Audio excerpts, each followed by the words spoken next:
السلام علیکم ورحمۃ اللہ وبرکاتہ۔ الحمد للہ حمدا کثیرا طیبا مبارکا فیہ مبارکا علیہ کما یحب ربنا ویرضى۔ الحمد للہ حتی یرضى، والحمد للہ بعد الرضا، والحمد للہ علی کل حال، ونعوذ باللہ من حال اہل النار، واشہد ان لا الہ الا اللہ، واشہد ان محمدا عبده ورسوله۔ قال اللہ تبارک وتعالی فی کلامہ المجید، اعوذ باللہ من الشیطان الرجیم، لو انزلنا هذا القرآن على رجل من القريتين العظيم۔ حضرات و حاضرین، رب العالمین کا، رب کریم کا بے انتہا شکر، اس کی مہربانی سے ہم لوگ 15 روزے اور 16 تراویح مکمل کیے۔ اللہ سے ہم دعائیں کرتے کہ مولا کریم ہمارے ان روزوں کو اور ہماری اس تراویح کو شرط قبولیت سے نوازے، اور اس کے ذریعے سے زندگی بھر ہمیں اپنی رحمت میں شامل فرمائے۔ ہم نے قرآن مجید کے ایک مقام سے ایک آیت کی تلاوت کی ہے، اس کا سیدھا سادہ ترجمہ جانیں۔ اللہ نے کہا لو انزلنا هذا القرآن على رجل من القريتين العظيم، کیوں کر قرآن نازل نہیں کیا گیا، یا کیوں کر قرآن نازل کیا گیا ہے، کیوں کر قرآن نازل نہیں کیا گیا 2 بڑے قریوں میں سے کسی ایک انسان۔ اللہ کا یہ کلام مقدس اللہ کے نبی جناب محمد رسول اللہ صلی اللہ علیہ وسلم پر نازل کیا گیا، تو مکہ کے لوگ مشرکین عرب کا یہ اعتراض تھا کہ یتیم محمد پر کیوں قرآن نازل ہوا؟ اگر قرآن نازل ہونا تھا 2 بڑے قریوں میں سے کسی ایک انسان پر قرآن نازل ہوا۔ اب 2 بڑے قریے کون سے ہیں؟ اس وقت 2 بڑے قریے تھے، ایک طائف، ایک مکہ۔ تو مشرکین عرب یہ کہتے تھے کہ یہ 2 بڑے قریوں میں سے کسی ایک انسان پر قرآن نازل ہونا، اور ان 2 بڑے قریوں میں 2 بڑے لوگ رہتے تھے، مال کے اعتبار سے بھی، اولاد کے اعتبار سے بھی، اور وہ سردار بھی تھے۔ مکہ کا سردار تھا ولید بن مغیرہ، مالدار بھی تھا، اولاد بھی اسے اللہ نے دی۔ طائف میں تھے عروہ مسعود ثقفی رضی اللہ عنہ، بعد میں یہ اسلام قبول کر۔ تو مکہ اور طائف یہ 2 بڑے قریے تھے، یہ 2 بڑے قریوں میں سے کسی ایک انسان پر قرآن نازل ہونا تھا۔ یہ یتیم محمد پر قرآن کیوں نازل ہوا؟ مکہ کے لوگوں کا اعتراض۔ اب بات آپ کو آگے سمجھ میں آئے گی۔ ان دونوں کا نام یاد رکھ لیں، کیا؟ 2 بڑے قریے، طائف اور مکہ۔ ان 2 بڑے قریوں میں 2 بڑے لوگ رہتے تھے، سردار بھی تھے، مالدار بھی تھے، عزت مقام و مرتبہ بھی تھا۔ تو ان میں سے ایک ولید بن مغیرہ، یہی خالد بن ولید رضی اللہ عنہ کے والد، اور طائف میں عروہ مسعود ثقفی، ثقیف خاندان کے سردار تھے۔ لوگ کہتے کہ ان پر قرآن نازل ہونا تھا۔ اب ہوا کیا؟ اللہ کے نبی جناب محمد رسول اللہ صلی اللہ علیہ وسلم مکہ سے مدینہ آئے، ہجرت کی، مدینہ آئے، مدینے میں رہے۔ اللہ کے نبی علیہ السلام نے خواب دیکھا مدینے میں۔ کیا خواب دیکھے؟ خواب یہ دیکھے کہ وہ کعبۃ اللہ کا طواف کر رہے، عمرہ کر رہے، اور نبی کا خواب سچا، نبی کا خواب سچا ہوتا ہے۔ تو جیسے ہی خواب دیکھے، اللہ کے نبی علیہ السلام نے اس خواب کے موافق صبح میں صحابہ کے درمیان تذکرہ کیے اور عمرہ کے جانے کا اعلان کیا، چلو ہم عمرہ جائیں۔ تو نبی کا خواب سچا ہوتا ہے۔ اب خواب کے موافق کام کرنا ہے۔ صحابہ کے درمیان مدینے میں اعلان ہوا، 1400 صحابہ کو لے کر پیارے نبی جناب محمد رسول اللہ صلی اللہ علیہ وسلم نکلتے کدھر؟ مکہ کی طرف۔ اب جب یہ ہوا معاملہ تو مکہ میں خبر پہنچی، کیا خبر پہنچی مکہ میں؟ یہ محمد اپنے ساتھیوں کو لے کر مکہ پر حملہ کرنے آ رہا ہے، غلط مسج چلے گا۔ وہاں وہ لوگ تیاری کرنے لگے، ہم آنے نہیں دیں گے مکہ پہ، ہم اندر آنے نہیں دیں گے، مکہ پر وہ حملہ کرنے آ رہے، ہم ان پر حملہ کریں گے، وہ تیاری شروع کی۔ ابھی ادھر اللہ کے نبی جناب محمد رسول اللہ صلی اللہ علیہ وسلم اپنے 1400 صحابہ کو لے کر کے روان ہوئے، ذوالحلیفہ پہنچے۔ آپ صلی اللہ علیہ وسلم صحابہ سب عمرہ کا احرام باندھتے اور جانوروں کو جو نشانی بنا دی جاتی وہ بنا کر کے نکلتے۔ جاتے جاتے رستے میں ایک مقام ہے حدیبیہ، جانتے ہیں آپ لوگ؟ ماشاء اللہ۔ یہ حدیبیہ جب پہنچے اللہ کے نبی صحابہ تو اللہ کے نبی علیہ السلام کی اونٹنی وہاں بیٹھ گئی۔ پھر اللہ کے نبی علیہ السلام نیچے اترے اور اپنی اونٹی کو ہانکا، وہ تھوڑی دور پھر آگے گئی، پھر وہ اونٹنی بیٹھ گئی۔ پیارے نبی صلی اللہ علیہ وسلم نے کہا صحابہ سے کہ یہ اونٹنی خود بخود نہیں رکی ہے، اسے رکانے والا اللہ ہے، آپ تمام یہاں اترو، ہم تمام اسی جگہ پہ پڑاؤ ڈالیں گے۔ سب کھڑے ہو گئے۔ اب ادھر مکہ والے تیاری کر رہے تھے کہ ان کو اندر آنے نہیں دینا ہے، عمرہ کرنے نہیں دینا ہے، وہ حملہ کے لیے آ رہے، ہم بھی حملہ کریں گے ان پر۔ وہ لوگ سب تیار ہوئے، پہلے سے ہی دشمنی تھی نا، مشرکین عرب کا پیارے نبی صلی اللہ علیہ وسلم صحابہ سے دشمنی تھی۔ اب ان لوگوں نے تیاری شروع کی، تیاری یہ وہیں وہ تیار کرتے رہے، یہاں یہ رکے رہے۔ ایسے ہی 4 2 5 دن گزر گئی، کوئی معاملہ نہیں ہوا، سلجھا نہیں کوئی معاملہ۔ کیا کریں؟ مکہ والے پریشان، یہ لوگ آ رہے کب، آتے کب، اب انتظار میں رہے، نہیں ہے نا، یہاں رکے ہوئے صحابہ اللہ کے نبی علیہ السلام۔ ہوا کیا معاملہ؟ وہ لوگ تنگ آ گئے۔ کون؟ یہی ولید بن مغیرہ اور سب عتبہ شیبہ جتنے بھی تھے نا، سرداران قریش اور جتنے بھی دشمنان اسلام تھے، وہ سب تنگ آ گئے۔ کیا ہوا معاملہ؟ اتنا ہمارے کو ٹینشن، کیا معاملہ؟ چلو سمجھوتا کریں گے، کیا ہے مسئلہ بول کر کے ایک انہی میں سے ایک انسان کو بھیجتے، نام یاد رکھ لو، بدیل بن ورقہ القزعی، بدیل بن ورقہ القزعی، ان کو بھیجتے، جاؤ کیا ہے دیکھو۔ اب جب وہ آتے دیکھتے، ارے جنگ کے معاملے میں نہیں ہے، یہ لوگ احرام ہے ان کے پاس جانور ہے، یہ تو عمرہ کے لیے آ رہے۔ پھر دیکھتے کیا معاملہ، سوچتے سمجھتے، پھر اس کے بعد اللہ کے نبی جناب محمد رسول اللہ صلی اللہ علیہ وسلم کو اس بات کا علم ہوتا، یہی کہتے آ کر کے دیکھو وہ لوگ بھی حملہ کے لیے تیار ہیں، اب تمہارا مسئلہ یہ ہے کہ تم لوگ عمرہ کے لیے آ رہے ہیں۔ تو وہاں پر اللہ کے نبی علیہ السلام نے مشورہ لیا، کس سے؟ صحابہ سے۔ کیا کریں گے؟ وہ لوگ تو ہمارے کو ہم پر حملہ کرنے کے لیے تیار ہیں، ہم کیا کریں گے؟ حضرت ابو بکر صدیق رضی اللہ عنہ نے مشورہ دیا، اللہ کے نبی ہم نے لڑنے کے لیے تو نہیں آئے، ہم کس لیے آ رہے ہیں؟ عمرہ کے لیے جا رہے ہیں۔ ہاں اگر کوئی کعبۃ اللہ کے اندر جانے سے اگر ہمارے کو روکے گا ہم اسے چھوڑیں گے، ہم تو عمرہ کے لیے اس لیے سے آئے۔ اتنی بات ہوئی، پھر وہ بدیل بن ورقہ چلے گئے اور خزائی چلے گئے۔ پھر لوگ نہیں سمجھے، جا کر کے انہوں نے مکہ والوں سے کہا دیکھو لڑنے جھگڑنے نہیں آ رہے، عمرہ کے لیے آ رہے۔ تو ان کے دماغ تھوڑا پھٹکے ہوئے تھے نا، وہ لوگ تھوڑا ٹینشن میں تھے۔ وہ لوگ بولے تم بیکار انسان، تم بٹو ادھر، ہم دوسرے کو اور ایک بھیجتے، اور ایک کو بھیجتے۔ پھر وہ بھی ایسے ہی آ کر کے جواب دیتے، اور ایک آتے ان کو بھی بھیجتے، پھر وہ بھی ایسا، ایک 3 لوگ ایسے آگے جاتے۔ وہ لوگ بھی پریشان، کچھ بولتے کہ حملہ نہیں آ رہا، حملہ کرنے کے لیے نہیں آ رہے، عمرہ کے لیے آ رہے ہو، لیکن وہ لوگ سمجھتے کیا نہیں، حملہ کے لیے آ رہے ہیں۔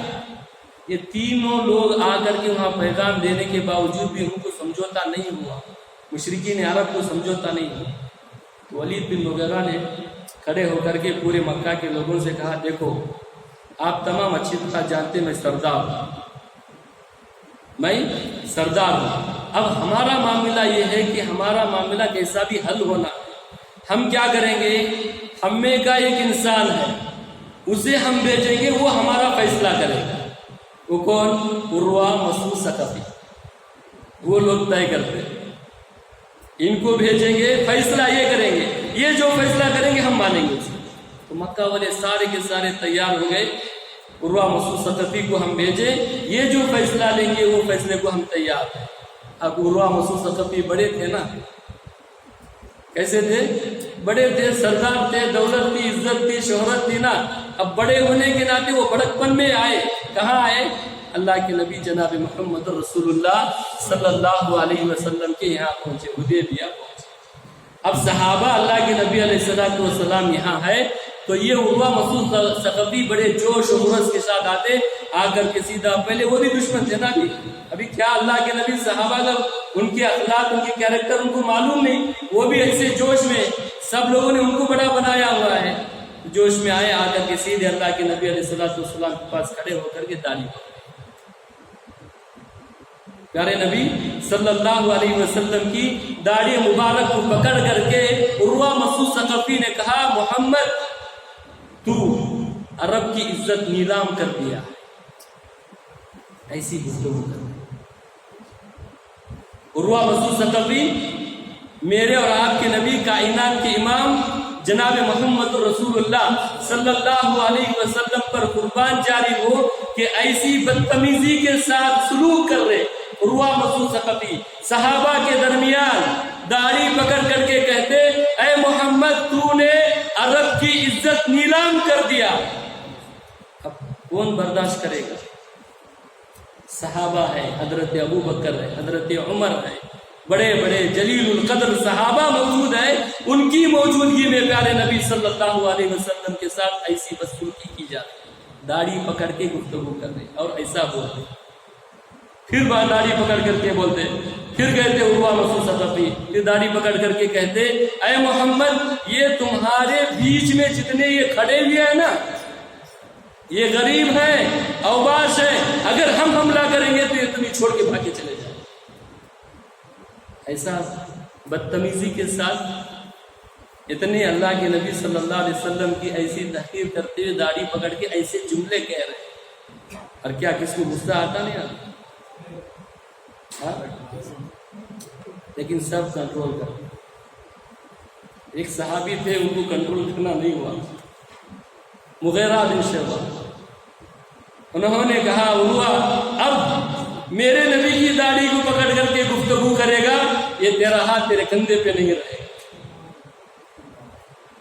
اب یہ ہوا اتنا ہی، نماز کا وقت قریب آ گیا، اب صحابہ ہٹ گئے، اللہ کے نبی علیہ السلام بھی ہٹ گئے، وضو کرنے کے لیے اللہ کے نبی علیہ السلام نکل گئے۔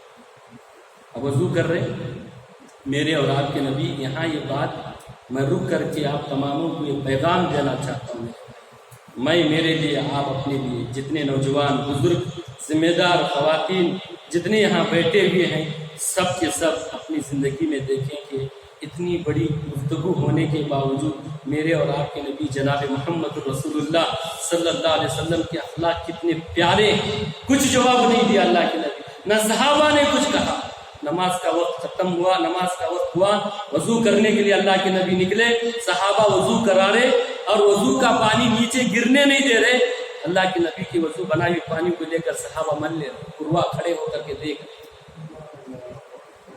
نماز پڑھی، سلام پھیرنے کے بعد دیکھا کہ عروہ وہاں کھڑے ہو کر کے کہتے ہیں، اشہد ان لا الہ الا اللہ واشہد ان محمد رسول اللہ۔ یہ اخلاق ہے، یہ دنیا میں جو دین پھیلا ہے 23 سال کی کم مدت میں، وہ اخلاق کی بنیاد پر اللہ کے نبی جناب محمد رسول اللہ صلی اللہ علیہ وسلم اور صحابہ کے کیریکٹر کو دیکھ کر کے دشمن بھی اسلام قبول کرتا، اور ہم مسلمان ہمارے اخلاق ہم دیکھیں، ہمارے کیریکٹر کیسے ہیں، ہم اتنے گئے گزرے ہمارے گھر میں، ہماری بیویاں ہمارے اخلاق سے اچھے نہیں، ہمارے اتنے خراب اخلاق، دین تو ہم کیا کر سکتے، ہمارے دین ہم کیسے پھیلا سکتے۔ تو اللہ کے نبی علیہ السلام کی سلام پھیرنے کے بعد عروہ مسعود ثقفی کھڑے ہو کر کے کلمہ پڑھتے اور کہتے ہیں کہ اللہ کے نبی، یہ جو کلمہ میں پڑھا ہوں نا، وہ جو سردار جتنے بھی کھڑے ہیں کعبۃ اللہ کے اندر اور جتنے مکہ میں جتنے قریش کے لوگ کھڑے ہوئے میرے فیصلے کا انتظار کرتے ہوئے، میں جا کر کے اب ان کے سامنے اعلان کرتا، جاتے عروہ مسعود ثقفی جا کر کے کہتے سب لوگ اب فیصلہ دینے کے لیے آئے نا، بڑیا بنا کر کے بھیجے تھے، اب سب انتظار میں تھے ایک فیصلہ ہوگا، ہمیں کوئی ایک اچھا فیصلہ سنائے گا۔ عروہ گئے، عروہ جا کر کے کہا اے مکہ کے لوگوں، یہ محمد کے ساتھیوں کو مکہ کے اندر آنے کی اجازت دو، تمہارے لیے خیر، اور یہ اعلان کرتا ہوں میں مسلمان ہو کے آیا۔ وہاں انہوں نے اعلان کیا، سب لوگ چلے گئے، کوئی بات نہیں مانی، سب چلے گئے، جتنے جمع تھے سب چلے گئے۔ عروہ مسعود ثقفی وہیں کھڑے رونے لگے اور اللہ سے کہا اللہ اب تک وہ مجھے میری بات ماننے کو تیار تھے، لیکن میں اسلام قبول کیا، اب اسلام کا اعلان کرا تو وہ میری بات نہیں مانی، انکار کر کے چلے گئے۔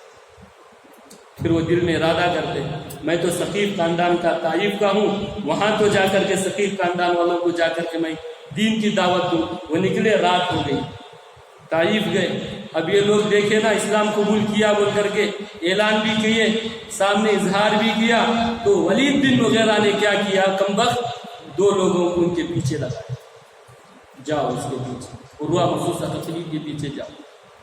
اور عروہ مسعود ثقفی طائف نکلے، اپنے گھر پہنچے، گھر جا کر کے گئے لگ فجر کی نماز کا وقت ہو گیا، عروہ مسعود ثقفی اپنے گھر کے اوپر کھڑے ہو کر کے اذان دے رہے، اور جو ولید بن مغیرہ دو لوگوں کو لگایا تھا نا، وہ پیچھے سے آ کر کے ان پر حملہ کر، اور عروہ مسعود ثقفی شہید ہوئے۔ اللہ کے نبی جناب محمد رسول اللہ صلی اللہ علیہ وسلم کو اس کا علم ہوا، پیارے نبی صلی اللہ علیہ وسلم روئے، اللہ کے نبی نے آنسو نکال کر کے صحابہ کے درمیان کہا عروہ کا قصہ ایسے ہی جیسے سورہ یاسین میں ایک انسان کا تذکرہ کیا۔ میرے محترم بھائیوں، بزرگوں، نوجوانوں، یہ میرے اور آپ کے نبی اور یہ میرے اور آپ کے صحابہ ہیں جن کے کیریکٹر، جن کے اخلاق، جن کے مکارم اخلاق ایسے تھے کہ دشمن آ کر کے اسلام قبول کرتا اور تھوڑی ہی دیر میں وہ شہید ہو جاتا۔ میرے ضرورت اس بات کی، میں یہ بات بتا کر کے اپنی بات کو ختم کر رہا ہوں، یہ ہے کہ ہم تمام لوگ میرے اور آپ کے نبی جناب محمد رسول اللہ صلی اللہ علیہ وسلم کے اخلاق کو دیتے ہیں۔ اللہ کے نبی جناب محمد رسول اللہ صلی اللہ علیہ وسلم خود کہتے ہیں تمم مکارم الاخلاق، انا بعثت متمم مکارم الاخلاق، میں مکارم اخلاق کی کمپلیٹ کرنے کے لیے نکل گیا۔ اور اخلاق اتنی بڑی نیکی ہے جسے ہمیں وہ بنانا چاہیے۔ ہمارے اخلاق کتنی بڑی نیکی ہے، اللہ کے نبی جناب محمد رسول اللہ صلی اللہ علیہ وسلم نے فرمایا ایک انسان دن بھر روزہ رکھتا ہے، رات بھر تہجد پڑھتا ہے، دن بھر روزہ رکھ کے کتنی نیکیاں لیتا ہے، رات بھر تہجد پڑھ کے کتنی نیکیاں لیتا ہے، اس سے کہیں زیادہ نیکیاں ایک اچھے اخلاق والے انسان کو ملتی ہے۔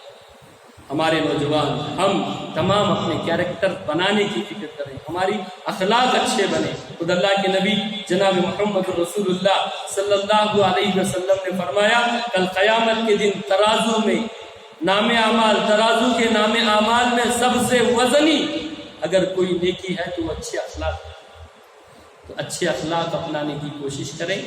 اللہ سے دعا کرتے اپنی بات کو ختم کرتے کہ مولا کریم ہم تماموں کو اچھے اخلاق بنانے اور اچھے اخلاق بنانے کے ساتھ ساتھ زندگی بسر کرنے کی توفیق عطا فرمائے۔ اللہ ہم تماموں کو صحابہ کے جیسے اخلاق اپنانے کی توفیق عطا فرمائے، جیسے اللہ کے نبی علیہ الصلوۃ والسلام کے اخلاق ہیں ویسے اخلاق ہمیں بنانے کی توفیق عطا فرمائے۔ اللہ ہمارے گناہوں کو معاف کر دے، ہمارے غلطیوں پر رحم فرما، ہم پر کرم فرما۔ اے اللہ ہماری زندگی میں امن و سکون کی زندگی نصیب عطا فرما۔ آدھے رمضان ختم ہوا، اللہ تعالیٰ یہ آدھے رمضان میں ہم نے جو کچھ نیکیاں کی ہیں اللہ تعالیٰ اسے شرط قبولیت سے نوازے۔ اللہ ہمیں بڑھ چڑھ کے اور نیکیاں کرنے کی توفیق عطا فرما۔ ہم میں کے جو بیمار ہیں اللہ ان کو شفائے عاجلہ کاملہ عطا فرما۔ ہم میں کے جو بیمار ہیں اللہ ان کو شفائے عاجلہ کاملہ عطا فرما۔ ہم تماموں کی روزی روٹی میں برکت عطا فرما۔ اللہ ہمیں حلال کی روزی اپنانے کی توفیق عطا فرما، حرام سے بچنے کی توفیق عطا فرما۔ دنیا بھر میں جہاں کہیں بھی توحید پرست انسانیت بستی ہے اللہ تعالیٰ ان کو امن کی اور سکون کی زندگی نصیب عطا فرما۔ اے اللہ ہم تماموں کو جب تک دنیا میں رہے دین پر رہنے کی توفیق عطا فرما۔ جب ہمارا خاتمہ ہو ایمان پر ہونے کی توفیق عطا فرما۔